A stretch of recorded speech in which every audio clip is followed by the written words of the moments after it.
Good morning. Welcome to the University of Malaga. Actually, this is not a place of the University of Malaga, but here is the spirit of the University of Malaga together with our mayor of the city. So we will start this opening ceremony, and we will have the address word from Alfonso García Cerezo, who is the organizer of the forum. Rector of the University of Malaga, Vice President of Robotics, authorities, members of the Robotics, participants of the ERF 2020. First of all, it is an honor for us to have the honorary presidency of His Majesty, the King Philip VI, for the organizing committee of the ERF 2020. About 1 year ago, the University of Malaga was announced in Bucharest as organizer of the ERF 2020. Now is the moment of the ERF 2020. Near 80 workshops, 50 sponsors and exhibitors, and over 800 participants are now here. Thank you. But we are not completely happy. As everybody knows, the last week the world has been subjected to a big uncertainty and fear caused by the coronavirus. Some of our colleagues and friends have had to cancel the assistance to the ERF 2020 for this reason. We are very sorry, really, but ERF continues. We want to give thanks to all those people and organisms that have helped us. The City Council of Malaga, Parque Tecnológico de Andalusia, the Regional Ministry of Economy, Knowledge, Business and University, and in particular, Agency of Innovation and Development of Andalusia, Agencia IDEA. And very especially to all our friends of the euRobotics staff and the University of Malaga. Without any doubt, we have never have been able to organize this event with the collaboration, the continuous support, and frank friendship of our colleagues of the University of Malaga, the Rectorate or Vice-Rectorate of Research and Transfer, and the management of the university. Thank you. And thanks to all the assistants and all of these people that don't have the opportunity to come here. Enjoy the ERF and enjoy Malaga. Thank you.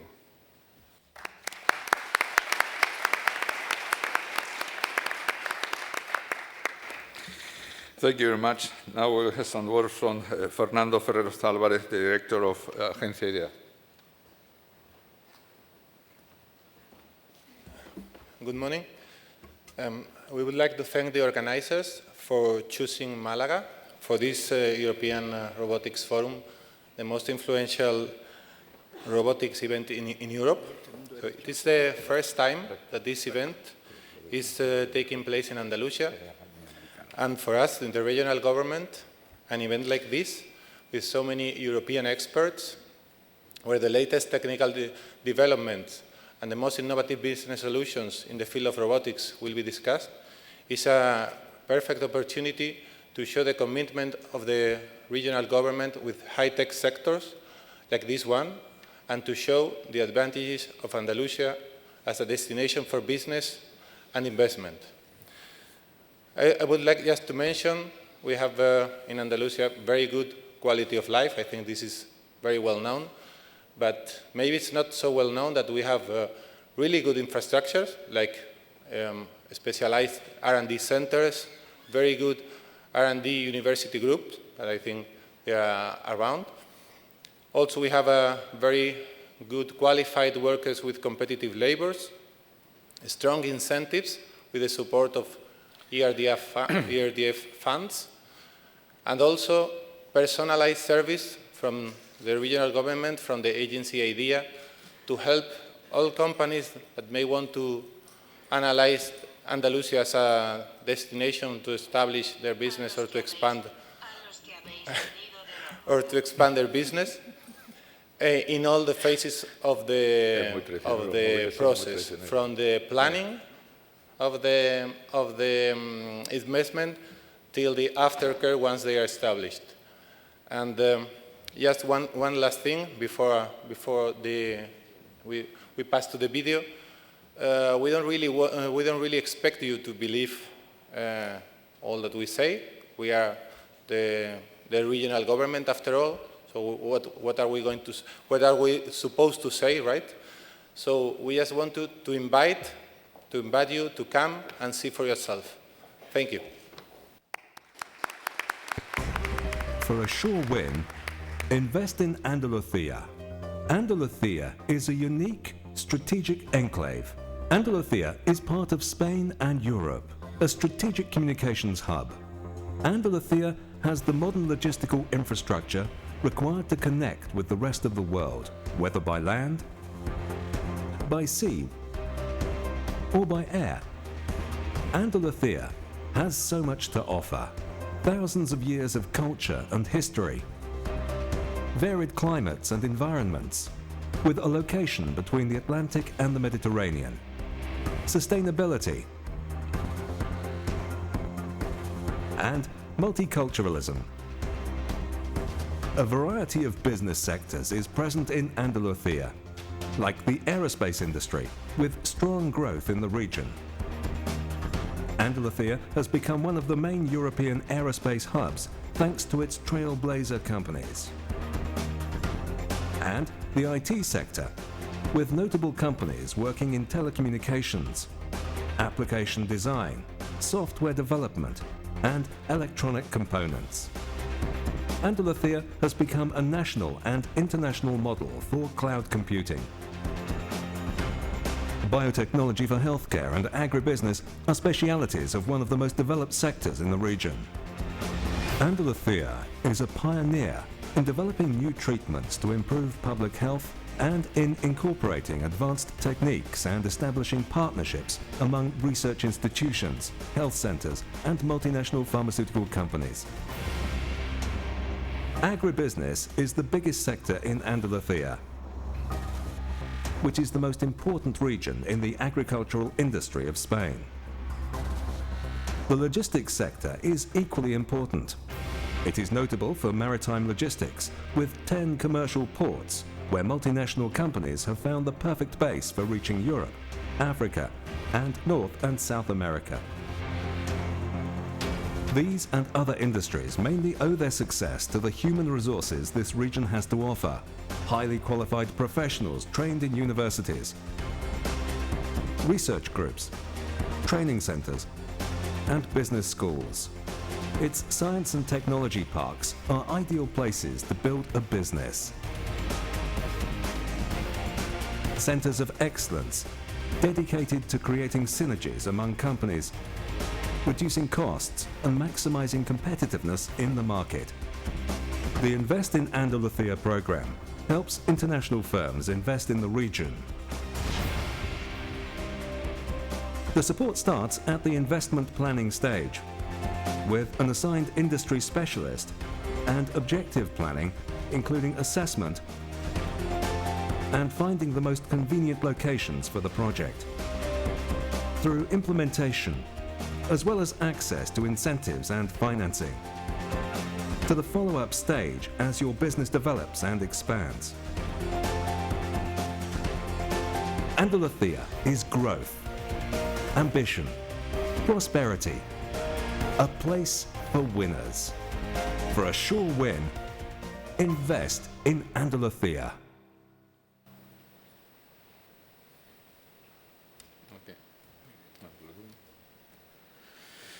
Okay, thanks. Now we'll have the words from Rainer Bischoff, Vice President of Robotics. Thank you.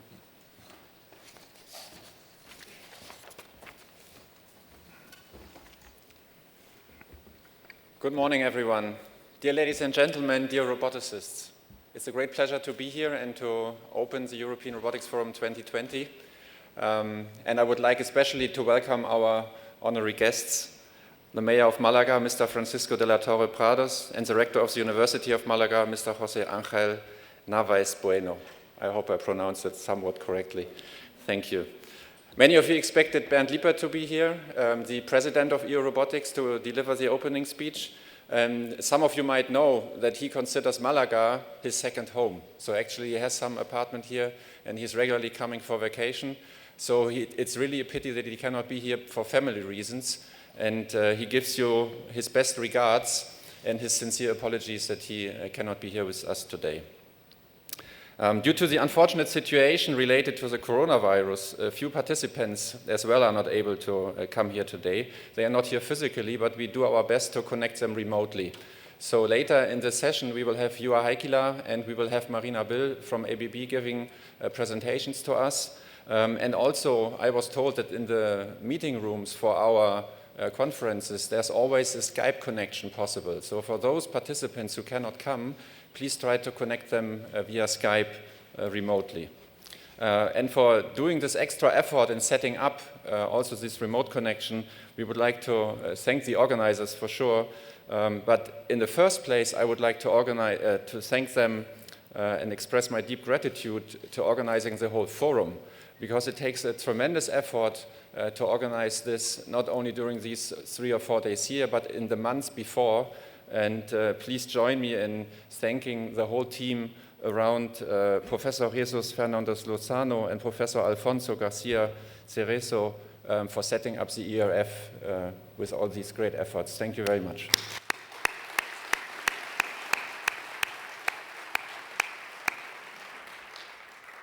In times of crisis, social cohesion is a good response. In times of the coronavirus, cohesion and sticking closely together is the last thing we need. So to ensure the safety of all of you as attendees, the local organizers and all of our families, we have put all currently recommended safety measures in place. This includes, if you have already noticed, checking at the entrance, the screening, no handshake policy throughout the forum, sanitation stations, the recommendation to wash hands frequently, to frequently disinfection of the surfaces will happen throughout the forum, and there's medical services ready to help participants. I wish we had already robots in place that could help us with this disinfection task and the cleaning tasks. And actually, there's a robotic startup in Odense applying for the Tech Transfer Award this afternoon. And they have an ultralight-based disinfection robot that is ready to go into hospitals and to do the disinfection there. I think this is a very interesting technology, and we as roboticists have all the tasks to look more into these kind of challenges and try to solve them, to make the life easier for us, not only in public spaces like this one, but also at work and at home. And I have to say that robotics, unfortunately or fortunately, cannot help with these challenges in isolation. Robotics is a science of integration, and we always were able to integrate many diverse disciplines into these efforts. So, and even in times like this, we have to team up with communities and technologies such as artificial intelligence, cloud technology, 5G, and big data. It seems to be obvious nowadays, but it's important for us as an association and a community to create the right links with other associations and communities and to cooperate with them. And especially the combination of AI and robotics will open up new markets, allow for products that are beyond our imagination today as a basis for a real transformation. And to help with this transformation, the EC has started a process to form a partnership on AI, data, and robotics. This will be done in the upcoming framework from 21 to 27 called Horizon Europe and the Digital Europe program. And we as euRobotics are in intensive discussions with all the stakeholders to make our robotics voice heard in these endeavors. Because to bring AI and big data to life, you need robots and especially mechatronic systems. Mechatronics, new materials, new kinematic concepts, better batteries. This will all enable us to create a future world with robot assistants that are helping us in the real physical world. And what is needed to make robots more autonomous and flexible in the real world is what we would like to call physical AI or embodied AI. And this terminology we also try to convey to politicians, policymakers, and the media. Besides the technical aspects, there's of course also non-technical aspects we have to consider. Robots are expected to be around us every day, so aspects such as trustworthiness and public acceptance deserve attention in our research and our technology development and in debates like we have here in this forum. The societal challenges we are facing today and in the near future are enormous. Robotics is there to help. To do so, we need to rethink the structures and processes in many application areas. As good examples is the healthcare sector, which is already embracing robotics technology for many different tasks, such as hospital automation, medication management, diagnosis and therapy, surgery and rehabilitation, and elderly and home care. Europe has to create structures that enable true innovation building on the potential of clever brains and the exciting landscape of companies of all sizes, especially SMEs. They are our economic powerhouse in Europe. And one of the instruments to address this are the digital innovation hubs. And we are pushing with these digital innovation hubs for prioritized application areas: healthcare, agri-food, maintenance and inspection of infrastructure, and agile manufacturing. Our aim is to create a pan-European innovation network based on all stakeholders, from researchers to technology providers, system integrators, and end users. You will learn more about the DIHs in the respective workshops at this forum. At this forum, you will also learn about educational topics, because innovation building starts with learning the basic things at school, and it's our task to educate even the younger ones about robotics and its underlying scientific and engineering disciplines. In this respect, our second big event in the year deserves mentioning. This is the European Robotics Week, which always takes place at the last complete week of November in every year. And this brings robotics closer to the public. This ERF 2020 is a special one because we are celebrating 20 years of history of our robotics community gatherings. And Spain always played a major role. So the first gathering was in Las Palmas, Gran Canaria, from the EURON network, European Robotics Research Network. 10 years later, in 2010, we were in San Sebastian in Spain, where we had the first gathering of EURON and EUROP, so the academic and the industrial networks. And now another 10 years later, we are here in Malaga, again in Spain, and I think this is a very nice opportunity to be here. And the whole event has grown from about 100 participants, and now we just heard this morning it's around 800 participants at least registered. Let's hope we can connect with all of you. So we will have more than 80 workshops, and what I would like also to mention is the exhibition with close to 50 exhibitors, also almost a record number. And what we have to do is that we take the outcome of this workshop and communicate this to all our stakeholders, to the end users, to component suppliers, to politicians, to public and private investors, and the wider public and media. And talking about the exhibition, I really would like to thank the sponsors and the exhibitors, because without their financial contribution, a big event like this would not be possible. So please make it also a success for our exhibitors by visiting the exhibition. I would like, despite all the topics that we have around the coronavirus, to make this nonetheless the place of mutual exchange with all the ideas that we have regarding European robotics, and make this a family gathering like in all the years before. And please get this also heard to the people who cannot attend this time, so that we can have another gathering successfully next year. Once again, I would like to thank all workshop organizers, the program committee, all sponsors and exhibitors, all the people involved in the local organization and the euRobotics office, and finally all of you for attending actively ERF. So thank you for making ERF 2020 possible, and a great success.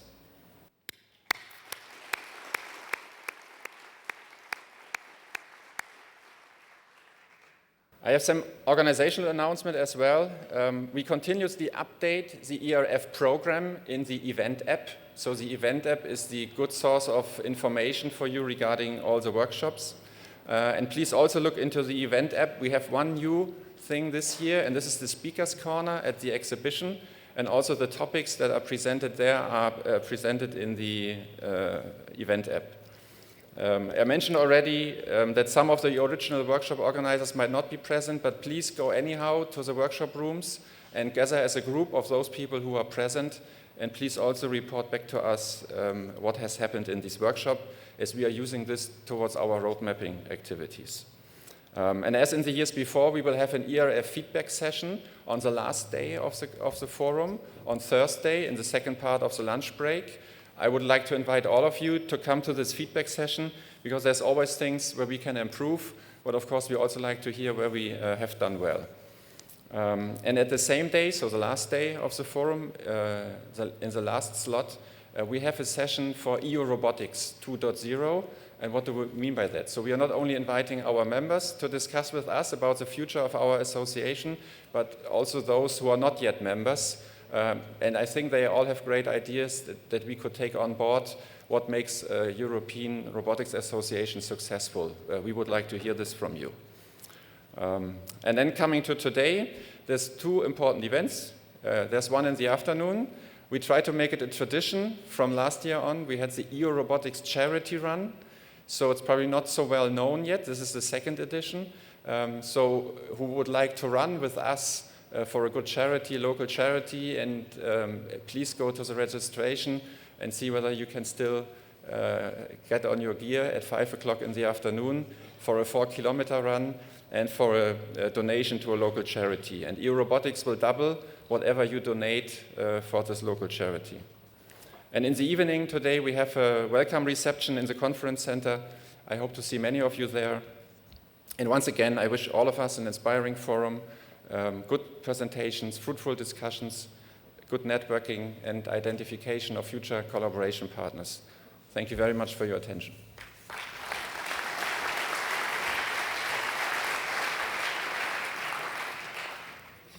Thank you very much, Rainer, for your words. Now we will have the words from the mayor of the city of Malaga, Francisco de la Torre Prados.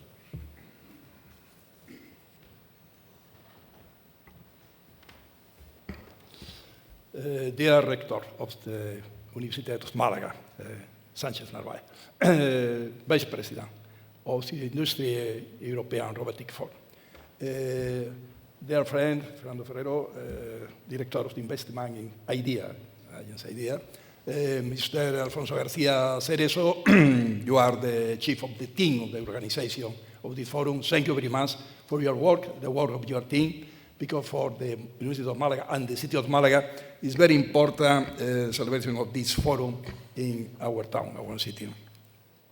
I want also to greet Mr. Felipe Romera, the director of the Technological Park of Malaga, Yolanda Aguilar, director of this installation of Congress, our delegate of innovation and the promotion of the city, and also greeting for the chief of the European Commission Robotic and Intelligence, Artificial Intelligence Unit, Johan Fenira. Dear friend, welcome to Malaga, or you all know. You are in a city with 3,000 years of history, but a city that is now in the beginning of the 21st century with a very good strategy to be strong in culture, but strong also in innovation and technology in general. Your forum is a good example of this strategy for our city, the strategy of Europe now. Because Europe must be in that moment and the right to the challenge of to give an answer of the very important question of humanity in general. No? The answer must arrive not only from United States or Canada or from China or from India or from Japan, also our continent, European, a continent with many talent, with many history, with many capacity. I think this forum, your organization, is a good example of collaboration between public sector and private sector. This collaboration, 11 years of this forum, is essential to to achieve a good answer to the question, the capacity of the humanity to convivence between robot and human person. The capacity of collaborate to mix robotic and artificial intelligence, and to be able to give a service of the human people, the capacity of robot and the artificial intelligence also.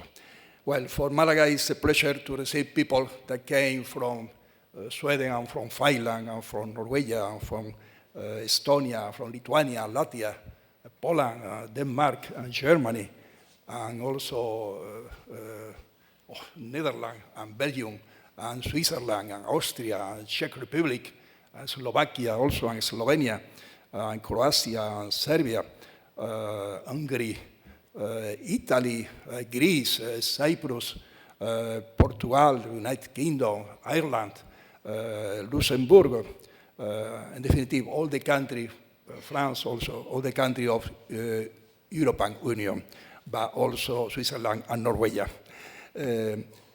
I don't know, is other country, no Europe, perhaps Israel, perhaps Turkey is there. Welcome, everybody. I hope, we hope, that forum, this Congress, today and tomorrow, to be for you very useful, to find the good way to work together, industry, university, research, and public institution, European, national institution, regional institution, local institution also. Our local institution, municipality, is very compromised, very conscious of the importance of your work. We hope the best success of this forum. In the future, you remember also, in your memory always, the Congress, the Forum of Malaga. The Congress of Malaga in 2020 was very important, I am sure, in the future. But I hope also this Congress, this forum, came here in Malaga one other time, one other year, 21, 22, 23. Always our arm is open for you. Thank you very much. Welcome this wonderful city of Malaga. That is a good example, Mr. Ferrero, that's video. Video is to invest in Andalusia, but Malaga, you can find here the best example, perhaps, the whole Andalusia, the country, wonderful Andalusia, but to be able here, to be very happy for you, work, to live here.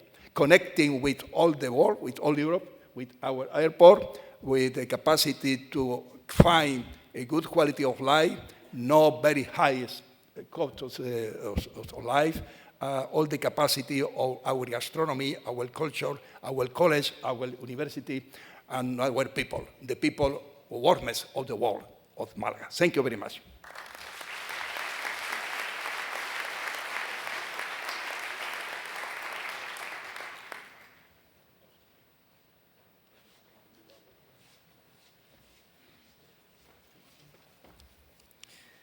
Authorities, ladies and gentlemen, actually it's an honor to host you here, and I want to choose the University of Malaga for your discussion. I want to thank to the local organizer, Alfonso García Cerezo and Jesús Fernández, for their outstanding work. And thanks to this big effort to organize this meeting, we have today the privilege to have here all the robotic stakeholders in Europe. Actually, we are proud to have you here because you have a lot of challenge. For sure, robotics will change life. It's changing now, but it will change the future. But it will change social structure, even labor relation.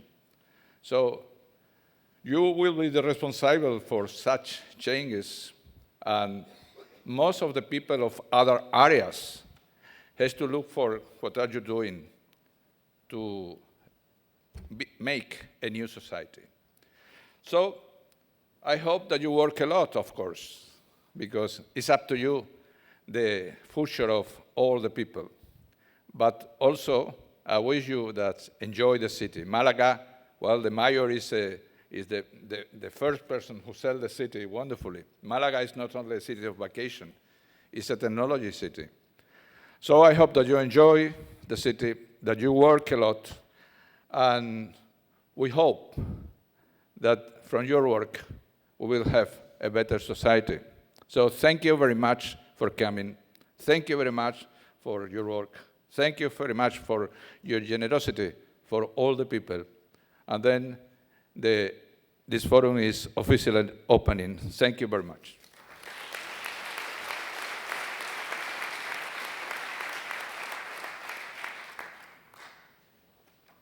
Thank you. This was the official part of the opening. And now we come to the second part. And in the second part, we have live video messages from Juha Heikkilä and from Marina Bill, ABB. And I don't know who's actually switching on the stream and doing the communication to them. So this is working fantastically. Hello, Juha. Hello, good morning. Wow, this works perfectly. Thank you. So you're in the midst of the auditorium of the Malaga Exhibition Center. Everyone is able to watch you live on the big screen. Great. I don't see any of you, I'm afraid, but I can hear you. So shall I go ahead? Yes, please. Please deliver your message. Thank you. Okay, thanks very much indeed. So good morning, ladies and gentlemen. It's a great honor for me to give this message on behalf of the European Commission at this European Robotics Forum opening. As I have stated many times before in similar contexts, the European Commission considers robotics a key technology of strategic importance, and therefore we've also been investing very heavily in this technology for a long time. And the very concrete sign of our commitment to this has of course been the public-private partnership SPARC, which has brought together the robotics community in a partnership with the European Commission and secured a longer-term commitment to invest in this area by both parties. This has, in our opinion, had a vital role in ensuring excellence and strengthening the position of European robotics. This event, the European Robotics Forum, has been very important for us because it has had a crucial role in securing the community, the homogeneity of the community, bringing together the different parts of it and combating fragmentation. It is very appropriate that this year's event takes place in Spain, where it all started 10 years ago. And if you remember 10 years ago, the landscape looked very different. We had much more fragmented communities in robotics. And it's thanks to this event also that we have moved a long way since then. And the Commission highly appreciates the role of euRobotics in organizing this event and making sure that it's possible every year. And on behalf of the Commission, I would also like to thank the local organizers, Universidad de Málaga, Ayuntamiento de Málaga, and Parque Tecnológico de Andalusia, and all other local organizers for setting up this event. Now, I'd like to say a few words about how things will look going forward. You will be aware that the we have a new Commission since December, and we will enter a new budget period. This budget period 21 to 27 will also bring a new framework program. We don't have the new budget yet, but it will be there soon. We hope much the way that the Commission has proposed it. Horizon 2020 will be followed by Horizon Europe, a research and innovation framework program. And I can assure you that in this context, we will continue to fund enabling technology in robotics. The Commission has put forward a very ambitious proposal for this. We are setting aside 15 billion for the digital and industry pillar, which also includes robotics. It has some other technologies as well, but robotics is a very important part of this. We will continue to fund robotics in its different forms because we see it's very vital, important for our competitiveness and prosperity, and vital for addressing many of the societal challenges that we face. The first work program will be drafted in the coming months so that new calls can then be published towards the end of the year. Now, in addition to this research and innovation program, we'll also be starting a new program, another program, Digital Europe. This program deals with deployment and capacity building, and we will bring new technology closer to the users, closer to the market, because the benefits of this technology are in the uptake. And in this program, we have different components, and one of them is called artificial intelligence. You should not be afraid of that term because it also includes robotics. And we see in particular the large-scale testing and experimentation facilities that we propose there as a very important component, and there is a big part for robotics to play there. You can think of these testing and experimentation facilities like experimental farms or testing innovative hospitals. We have already started discussing with the stakeholders and the member states to gauge the need for these and how to determine the shape of these and to also obtain the right elements for conceiving them. All in all, we want to cover the value chain a bit better.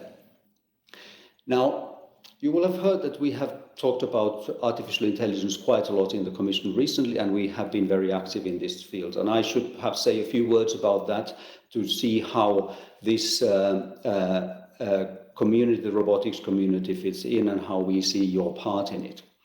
I would like to emphasize that in our thinking, robotics and artificial intelligence are two sides of the same coin. Indeed, robotics is one of the strengths that we build our AI strategy on, as we have at the beginning. It is robotics that is a key component of this strategy. Now, most recently, on the 19th of February, we published a white paper on artificial intelligence, and I shall say a few words about this, which I think are relevant also to this event and to your community.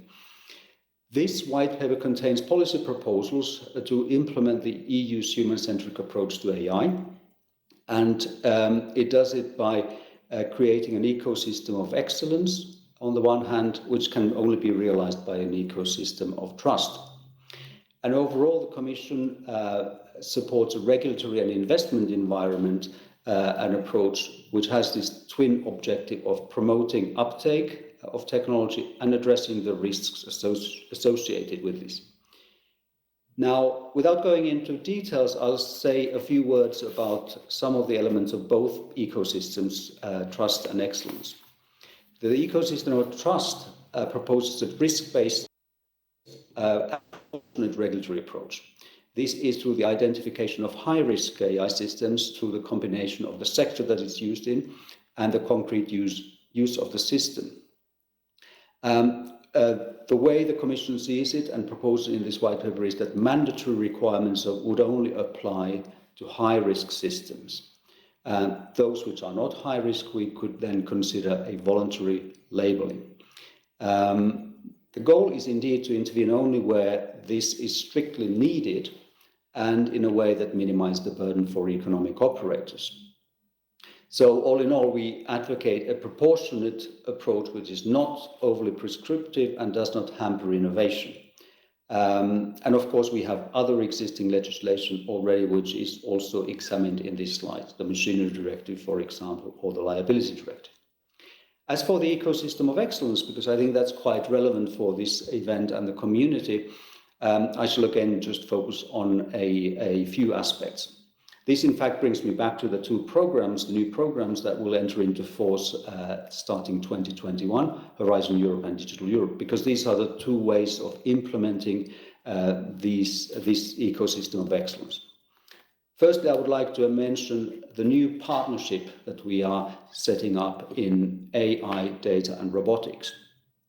This is very important work. I would like to emphasize the importance of this, and I would also like to emphasize the importance for the robotics community to be engaged, and not just engaged in it, but to be active in shaping it and setting it up.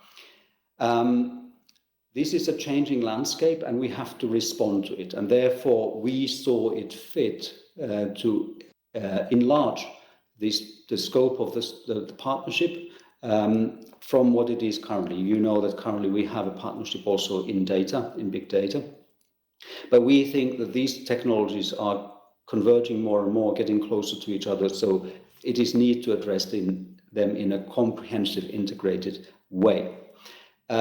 Have no fear, take this opportunity, see this as a chance for the robotics community to be involved in something even greater than it is. So I really urge you to be very active in this work, be engaged. A second aspect I would like to mention in terms of this ecosystem excellence is the strengthening of research excellence centers and their networking. We already had a call open, as you know, and we see the need to continue strengthening of our excellence in this field, because we want to have the know-how, we want to keep it in Europe, we want to be able to have control of this technology, the way it's developed and deployed.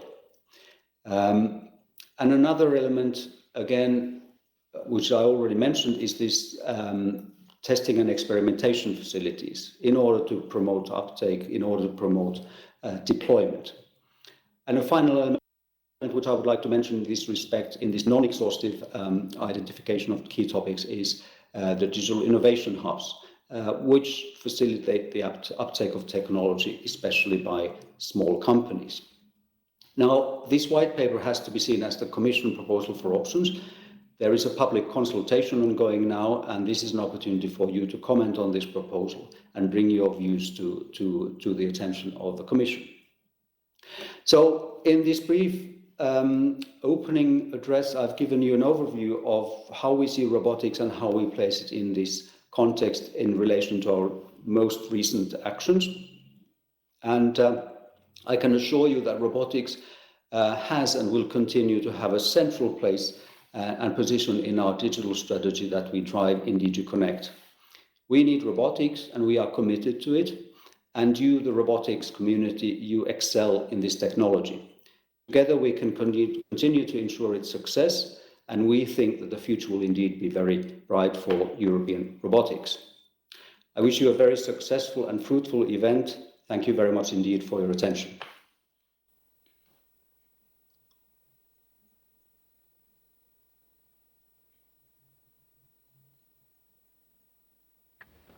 Juha, thank you very much. I would like to open the floor for questions. While you are still thinking about one question, I have one for you, Juha. Can you be a bit more concrete about the timeline towards the new framework program? So when and how do you expect our input to what you just mentioned? So this is work which is obviously relevant for a number of DGs, and as you may remember from past iterations, we have also DG RTD as the lead service in this. They set the timetable. So we will contact you in due course. The very first elements, of course, we have been thinking about, but we will probably be contacting them through our current partnership, Spark, the robotics community. I would now guess maybe in the next few weeks. The timetable is still to some extent open. Of course, this interacts also with the setting up of the new partnership. We will not have the new partnership up and running until the beginning of next year. I hope everything goes smoothly. Of course, this goes through an approval process, as you know. But of course, we have a very strong case in our view in DG Connect to promote this partnership that we are trying to put together. So I cannot give you an exact date or put a clock on it, but given the timetable for adoption, which would probably have to be for the new work program, I would say in the summer, in the late summer perhaps, or early autumn, then we would need to start in the coming weeks. Okay, thank you very much. We will certainly use euRobotics to coordinate also the feedback towards you.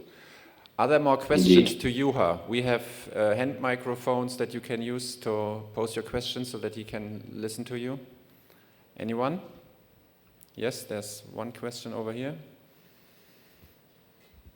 Hello, this is Diego Torricelli, coordinator of the Eurobench project. We are doing testing facility for robots, for humanoids and for wearable robots.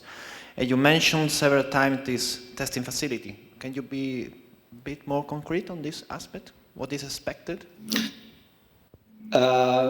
It's a bit difficult to be more concrete at this stage because we are, as I said, discussing this now internally as to what kinds of components could have. What I can say, and we had a number of workshops in January where we discussed, we are going to set them up in a number of key areas. The key areas that we've been discussing is agriculture, manufacturing, smart cities, health, and then also AI hardware, so edge AI, which would be then mainly implemented by colleagues in another unit. And we are thinking of this in terms of a relatively small number. So these would not be like the digital innovation hubs, which we want to have actually in every region. We would have these testing and experimentation facilities in a number of member states, but not all member states. And then the support for these would enable then the utilization of these testing and experimentation facilities by also organizations which are located elsewhere.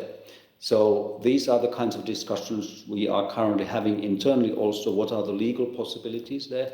We see this potentially realized by means of grants, but there could be other instruments in play. Grants, because this would enable us then, for example, to reimburse the travel to these testing and experimentation facilities to test the technology. So the idea is really to be able to go to these facilities that would provide the infrastructure which will enable the testing of equipment. So as I mentioned, an experimental hospital, for example, it will enable to go and test robotics technology that is applied, for example, for the logistics operations. The number is open. We gathered feedback from the member states in our workshops to ask them if they would be willing to host them. On the one hand, if they have something similar already ongoing, and how they would see the number of these facilities. As I said, these are open questions to be determined, but in order to have sufficient critical mass, we would not see them as being as numerous as anywhere near as numerous as the digital innovation hubs.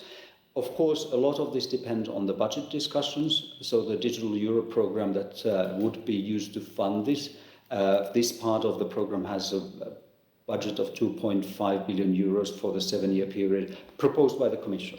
Now, we don't know what the budget authority will ultimately grant in terms of budget for this technology, for this program. Those budget discussions are still unconcluded. As you may know, there was discussion recently between the member states, but they did not actually reach a conclusion on this.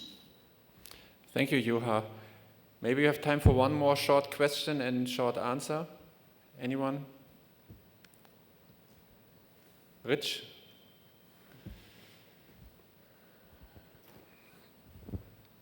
Morning, Juha. Rich Walker, Managing Director, Shadow Robot España and euRobotics Board of Directors.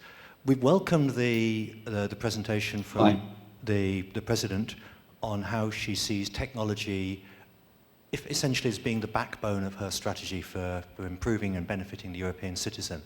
And I note that the Japanese government has just launched 6 10-year moonshot programs, 2 of which are very, very solidly what you might consider traditional robotics applications around telepresence and around building humanoids.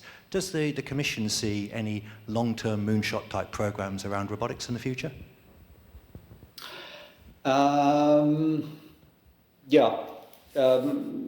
That's not an easy question to answer.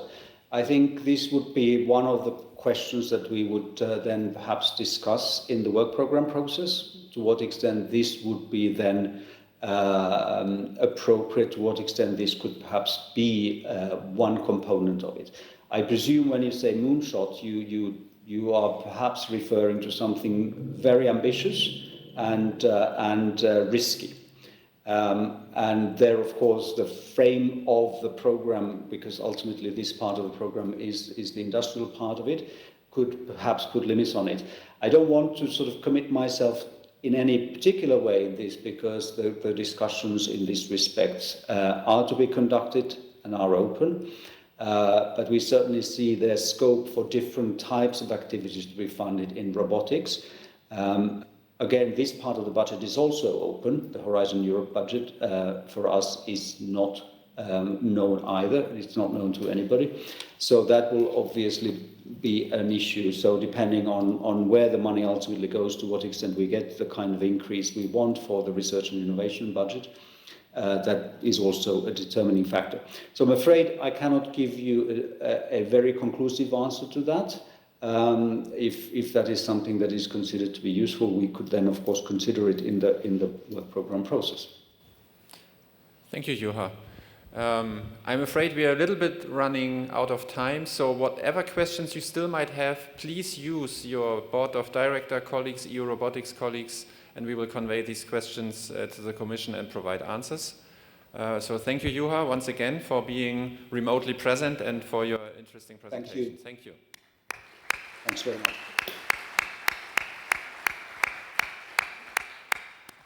So now let's move on. We have ABB as diamond sponsor of this forum this year, and Marina Bill, Group Vice President, Head of Marketing and Sales for ABB Robotics and Motion Division, is going to give us a short presentation as well. Marina, can you hear us? I can hear you. Can you hear me? Yes, we can hear you, and we also see your slides. Great. Okay. Can you see me also, or only my slides? Yes, we also see you in the right lower corner of the screen.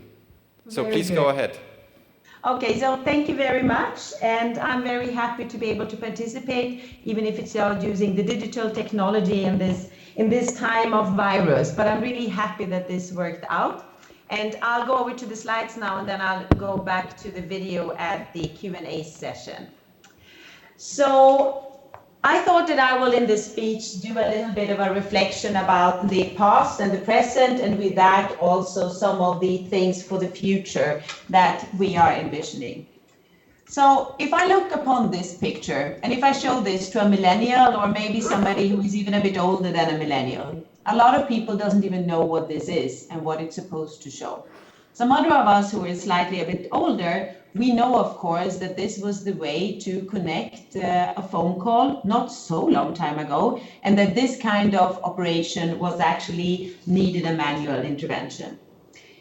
If you look upon this picture, that may be something that then everybody understands, and today the mobile phones and how to use them is something obvious for everybody, and most of us may occasionally use it for calling, but mainly using it for music, for camera, for playing games. But when we do use it for actually doing a phone call, we don't even reflect about anymore that there is a whole automation process behind this of connecting this call that not, again, so long time ago actually used to be something with a manual interference. I had the honor to be in our event in Poznan in the end of last year, and I found it really interesting when Pia Engström, one of the educators from Riihimäki, that was one of the partners for that event, she was saying that, and I'm quoting her, that everybody in Riihimäki studies robotics from the age of 1 year old, and we see robotics as a new general knowledge. And that, I think, is reflecting a little bit upon the phone story that I just told.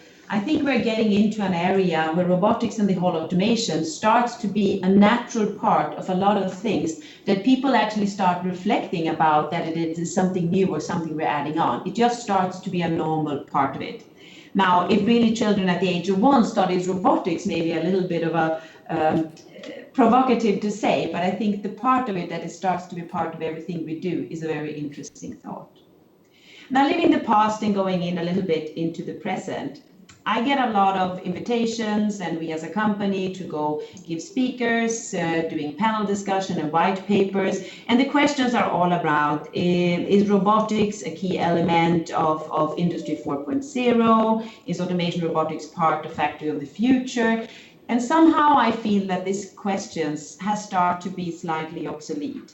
I mean, could anybody of you actually imagine discussing Industry 4.0 without robots? I think that is one of the integral parts of the robots, of the Industry 4.0 factory of the future. That together with the switch from hard automation to soft automation. Now, at the same time, we know that we are today standing in from one of the most challenging manufacturer situations that we've ever been having. And the world of manufacturing is changing probably more and faster than since the Industrial Revolution. And maybe we should just reflect upon why this actually happened. And then we should probably just put up a mirror in front of ourselves. And it's a lot us and what we're doing. And I'm just taking an example of myself, how I contribute to this very actively on every Sunday afternoon.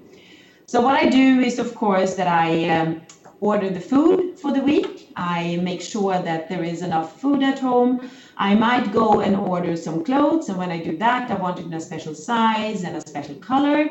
And Christmas was some time ago, but Valentine's Day just took place, and then I want a customized card to send to my mother with a special name and a special design.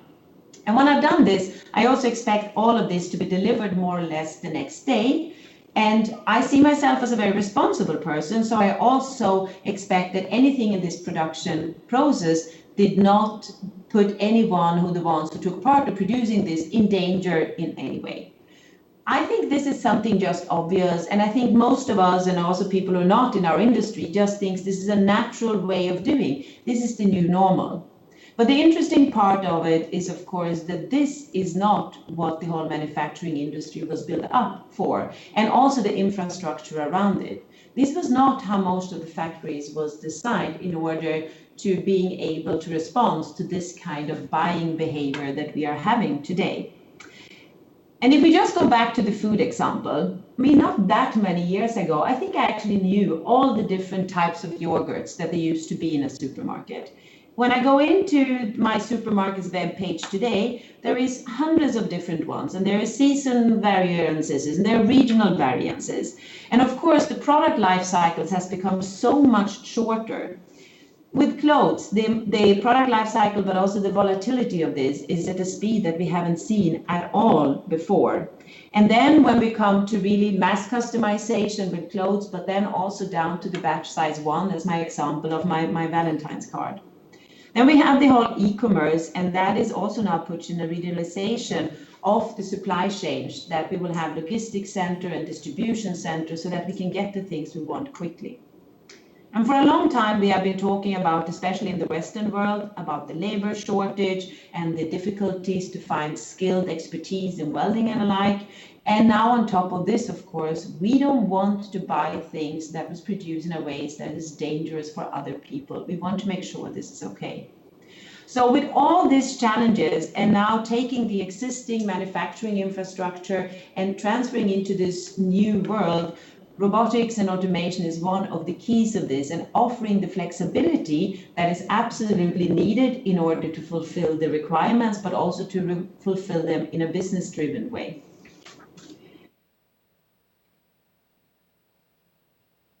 Example, something that we also think is obvious from our mobile phones of ordering things. But this is, of course, also now what's happening on the shop floor as a response to the Sunday afternoon challenge. So with the Internet of Things, or now the Internet of Things in the factory, we see more and more the need to having sensors on robots, being able to send the information from the sensors up to a cloud. And the most obvious application that we see today is, of course, asset management and doing preventive asset management. Having robots who can predict their own mechanical faults so that we can do maintenance on them before something happens and we have a stop in production, or making sure we can do it also at a time that is more suitable and more financial to do this in. But when it comes to this, we are just in the beginning of this area, even though we see it already today. And I think it's also here only our fantasy that will put limitations of the things we can do now when we started to have the connection. So leaving the present and starting to have an outlook more into the future also. So some of the trends, and I'm sure that a lot of the speakers before also touched base on them. We see the need for collaboration, collaborative robots together with people, being able to work hand in hand. A prerequisite for this is, of course, the simplification. Not every industry and not everybody will have people who have a PhD in robot development, but it needs to be quicker and easier also for new types of industries and new types of customers to easily get into this optimization, and that requires that we increase the simplification. And then, of course, the flexibility. We don't know what's happening tomorrow. We don't know what we need to produce tomorrow, how we need to produce it. So the trend of flexibility, again, also, and the need for flexibility has only started. And digital is, of course, the red thread around this that can make a lot of these things happen. But I'd like to touch bases also on a few other technologies or enablers for this to happen. And one of them is 5G, clear enabler for the factory of the future. And I had the opportunity to be up in Davos a couple of weeks ago at the World Economic Forum. And we have there put up a little demo also to show people who are normally not in our industry what 5G and automation can do together. So we had put one of our collaborative robots at the registration and one at the conference itself, and then an iPad next to it. So you could write on an iPad whatever you wanted, and then about 2 kilometers away, there was the collaborative robot who wrote exactly what you wrote in the sand, and you could see it on the screen and the other way around. And of course, this was made possible to the 5G, and we had installed a 5G network there together with Ericsson. And this is, of course, addressing the problem of latency and now being able to do things in real time with robots. So it's not only to getting a lot of less cables in the industry, but really being able to do the real time part. So a strong enabler for taking the step into the factory of the future. The other one is, of course, machine learning and AI. And this still, for a lot of people, I feel, has a little bit of a scary touch and will artificial intelligence take over? However, I'm convinced that the artificial intelligence will have a potentially very positive way to transform our life and how we can do things. And I'd just like to highlight a little example of a partnership that we have just done with a Silicon Valley-based small startup called Covariant, who has developed AI to be able to, with our robots, to really do picking in different and unknown items.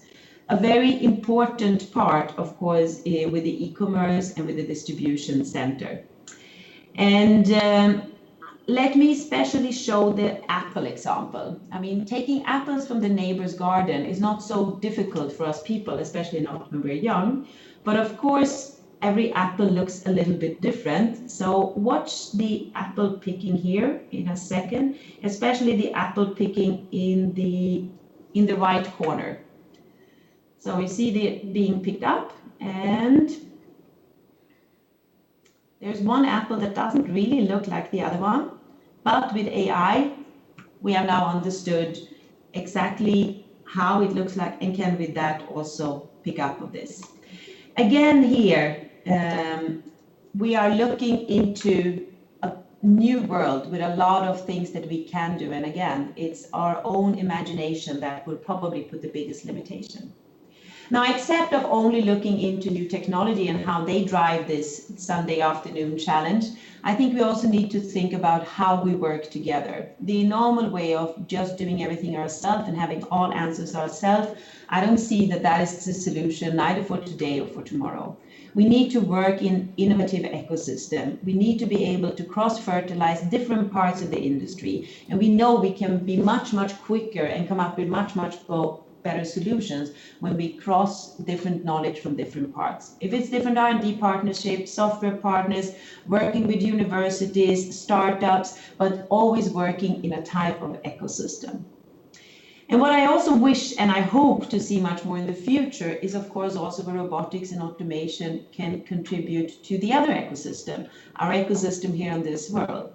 Having more automation and also being able to do things in a much more efficient way will hopefully also be the way where robotics and automation can contribute to less waste. So that's the contribution also to a more sustainable world. And I'm convinced that this is something we will see and discuss much more as we develop. Now, with this, I'd like to just conclude what I think all of us already know. But this is one of the most exciting places to be at all in our industry. The things that are happening, the problems we're solving, and also the opportunities that it gives. And it gives it to everybody. So I was very pleased to be part of the Women in Robotics panel in Poznan, and I will be part of it also tomorrow in the panel for tomorrow. But I think it's important in these exciting times that this is an industry that also welcomes male, females, people from different geographies, from different ages, with different experience.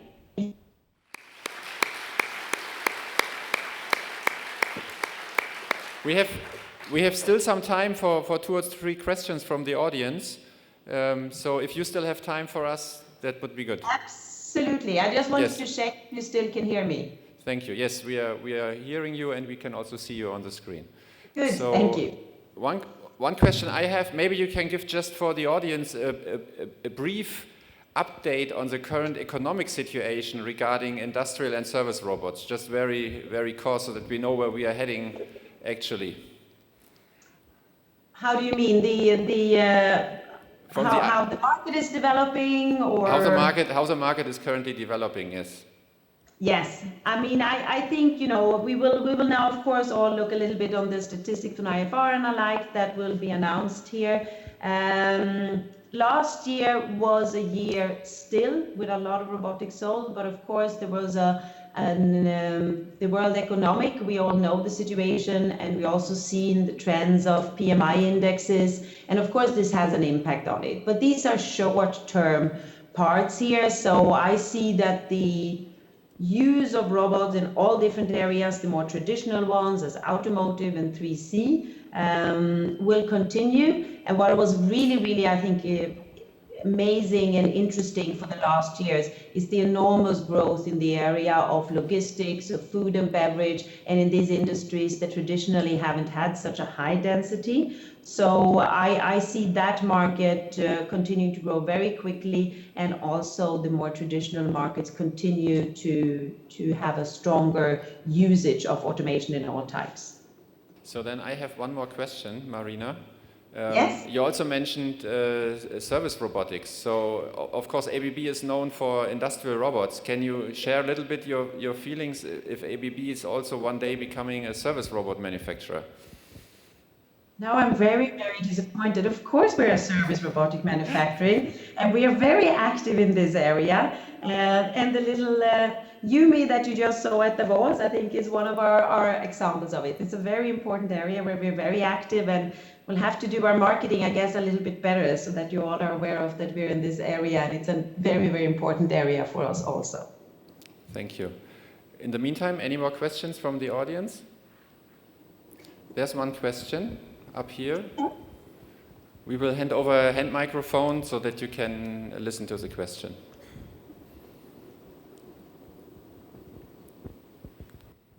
Hello, and I would also like to say thank you for your amazing talk. It's so nice how you could join remotely.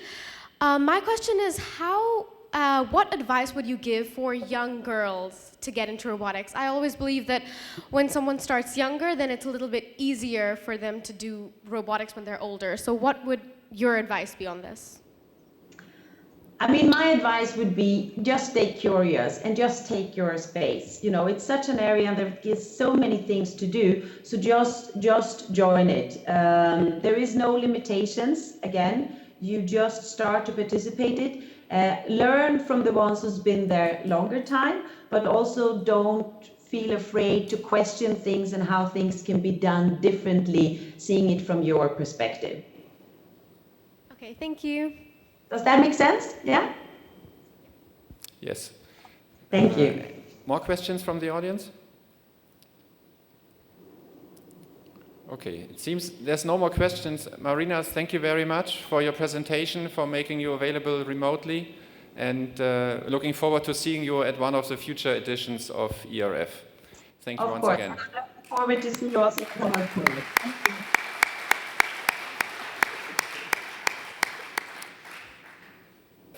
We have a minister from the European Parliament, member of the European Parliament, Victor Negrescu.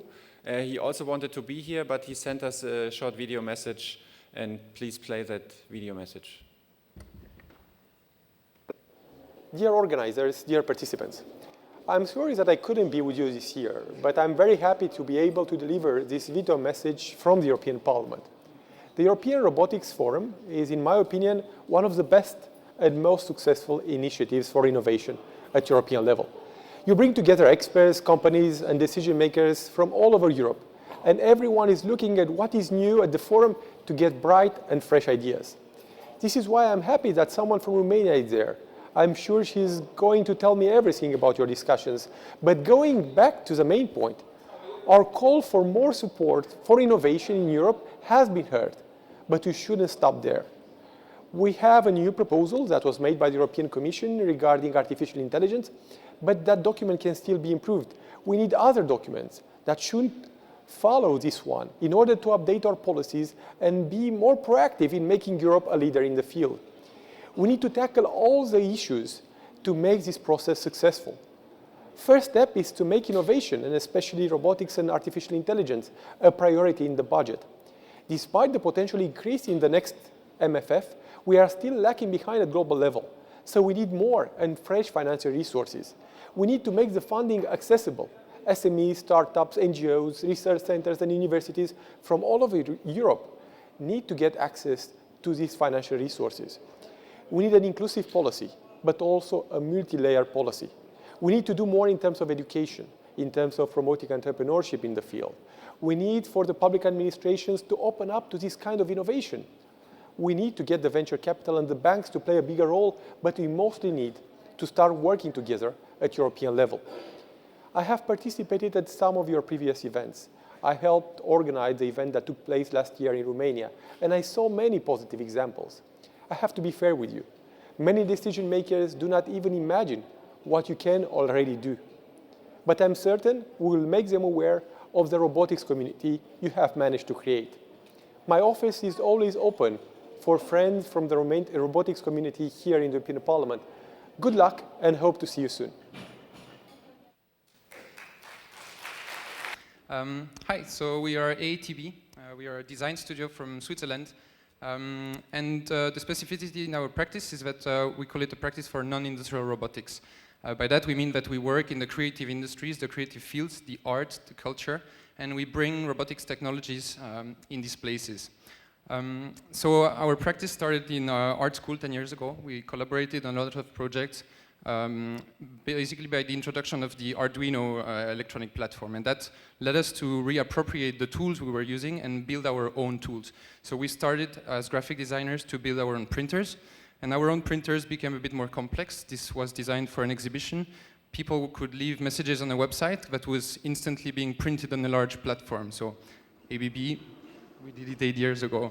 And that was a bit a way for us to reappropriate our tools and to be able to modify them and adapt them in different contexts. So this was reduced in another version that was very small for a long-term duration exhibition. And also for the Biennial of Architecture in Venice, we made a very large version that was sort of a robotic curtain that was being printed on during a conference. And that was giving us a lot of expertise in a lot of tooling for like motors, sensors, programming, technical engineering. And we got the chance to work once with this big robotic arm, and surprisingly to us it felt very familiar. We realized we knew a bit all the way it worked conceptually, so we made the jump. Okay, so we went on eBay and we bought our first robot. By then we had no expertise in robotics whatsoever. We have never used the robotic arm ever before, but we just went on the internet, bought it, and started to use it. We actually had 1 week to get to know it, and because 1 week later we had our first commission. We were doing some robot motion control where we fixed the camera on the robot, and we were doing an ad for some Swiss luxury watchmaking brand.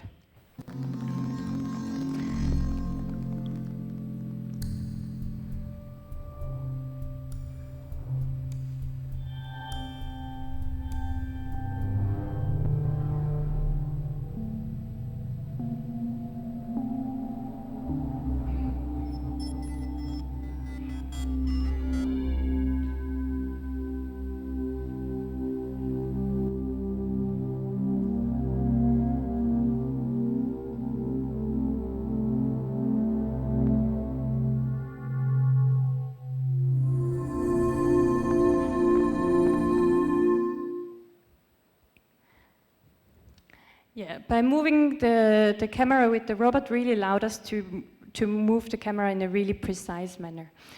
Then our next job, not so long after, was a workshop we did at the design school we were studying. We gave a workshop at the Type Design Masters, and there we were really designing typefaces or protest signs against automation, but the clue was we had to do them with the robot. So we designed a very, very simple software in which the students could draw their paths and define the angle and the depth of the cut, and then we would cut with a hot wire into styrofoam. So there was really this kind of abstract preview you had in the software that was kind of cryptic, but then once cut into the styrofoam would really output this three-dimensional object.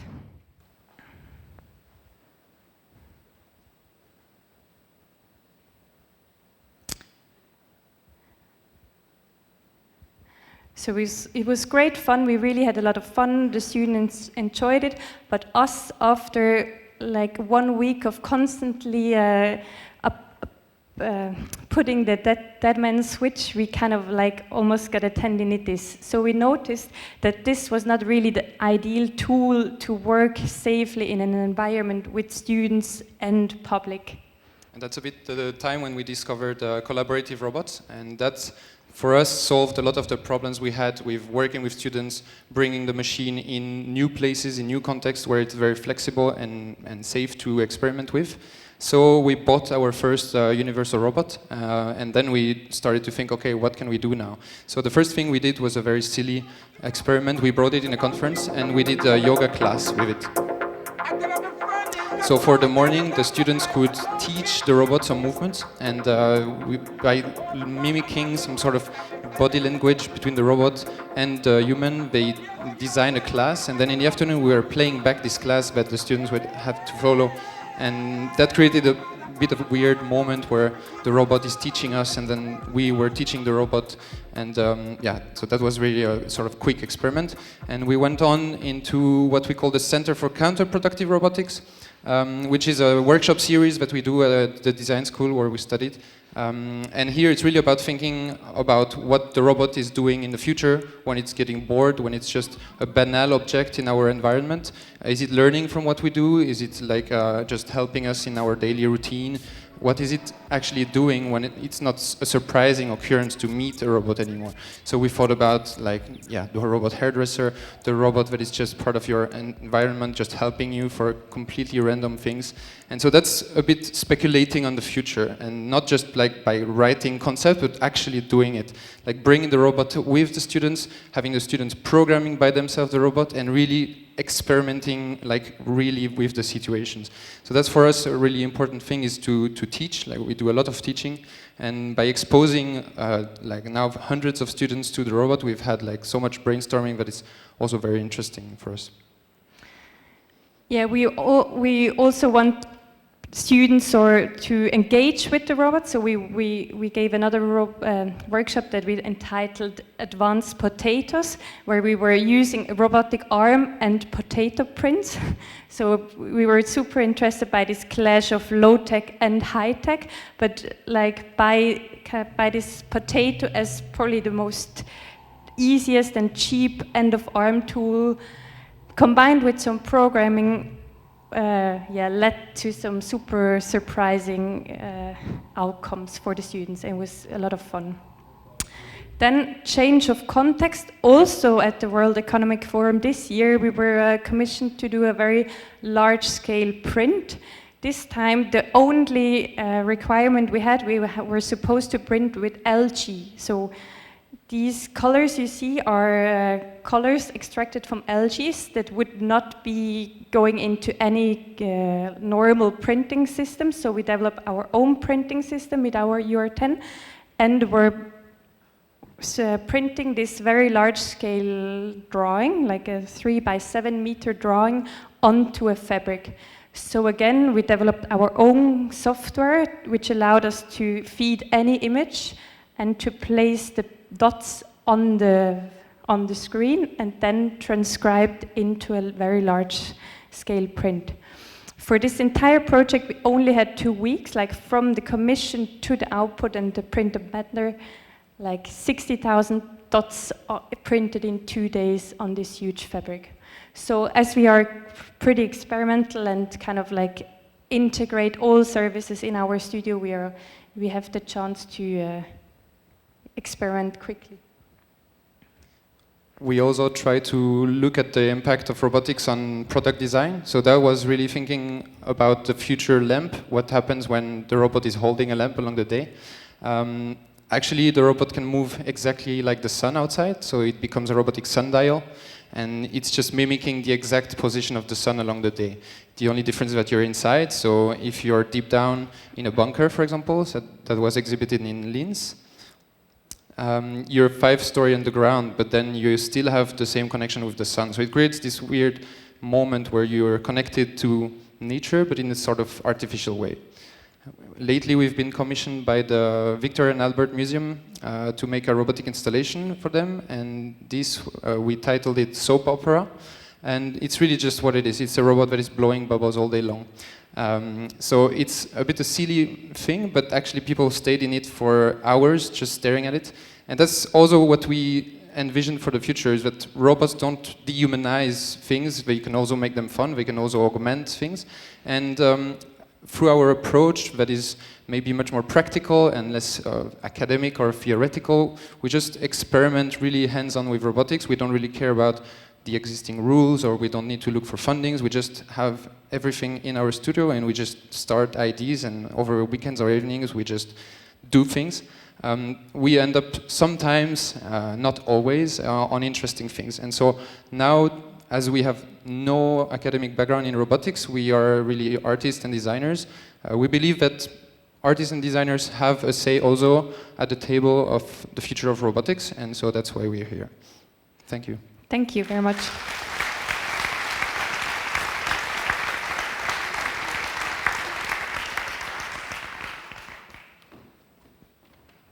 I didn't know that this was coming, so very inspirational. Thanks a lot. I actually like the Center for Counterproductive Robotics. That was a really capturing name. I'm sure there are some questions from the audience. So is there anyone up there?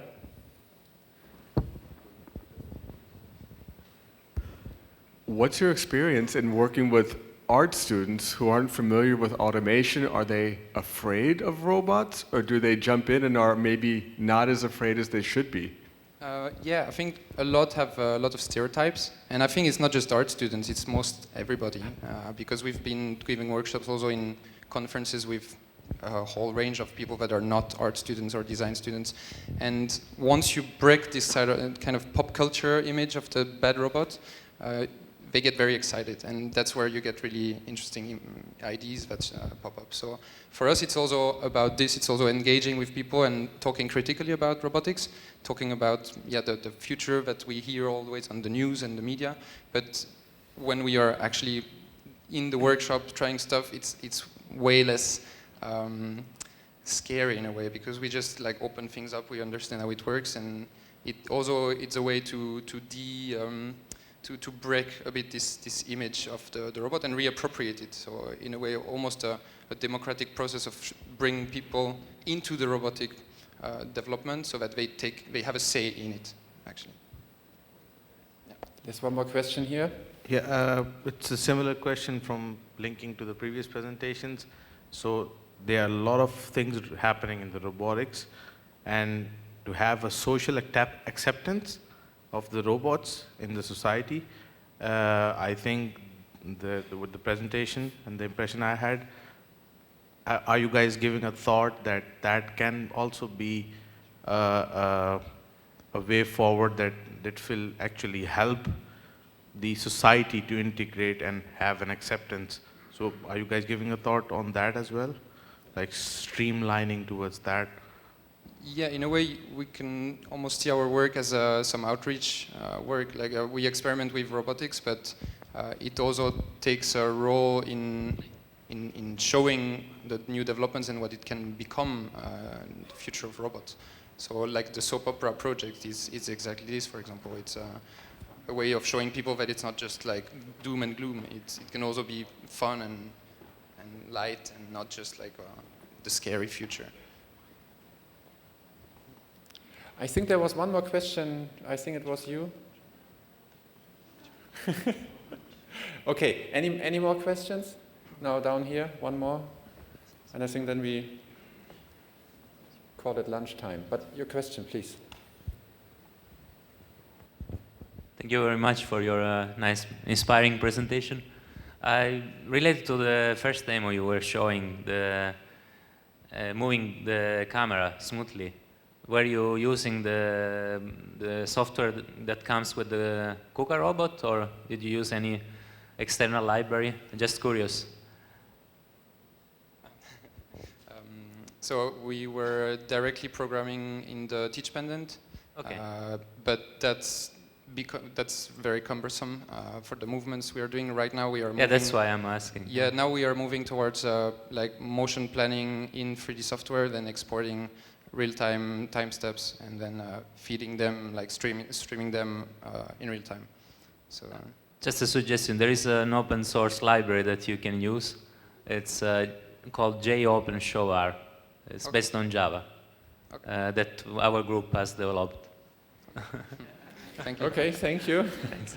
So let's thank our artists again. This was really inspirational. Thanks a lot. Thank you.